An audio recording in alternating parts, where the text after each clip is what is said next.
Okay, Motor Car Nut here today. We're going to be addressing an issue you may have with your steering wheel being hard to turn. Maybe it jerks as you're turning or it makes a noise. Stick around and we're going to show you what that can be. Okay, the number one reason and the easiest thing to check first would be find where the power steering pump is. Assuming you have a hydraulic system and not electric. All right, most cars are going to have hydraulic, but you know the newer cars are going to have electric.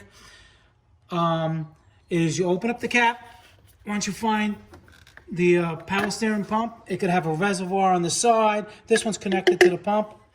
All right, and you check the fluid in there. You have to make sure, usually it has a dipstick. This one doesn't have a dipstick, but then it's going to have levels on the sides. Let's see if you can see it. Over here, it says minimum and then maximum. You want to make sure it's in between the minimum and the maximum level. Okay, if it doesn't have a dipstick on the cap itself. All right, and the condition of the fluid. You want to make sure that this fluid is nice and red or yellow, whatever it's supposed to be by the manufacturer, and not cruddy. Okay, that's number one. And if you do have a leak, if it is low, you have to check your lines and make sure they're not wet, possibly of a leak.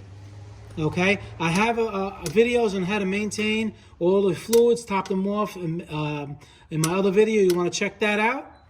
All right. Okay, now after you check that, number two can be the belt. The belt can be slipping, or it could have been broke. Or see, this one is a serpentine belt that's connected to all the accessories, but some cars, it just has a dedicated power steering belt, so you want to make sure it's there and it's not slipping, especially when you turn the steering wheel. If it judders or if you hear squeaking noise, I have another video on why belts squeak. You want to check that one out. You want to make sure the belt is in good condition, if it's there, and the proper tension is on it. Okay, that's number two. Number three, it could be the power steering pump itself or the power steering rack. Either one, you would have to decide which one it is. They both don't go at the same time. Usually, there's major leaks in the seals in the front of the pump.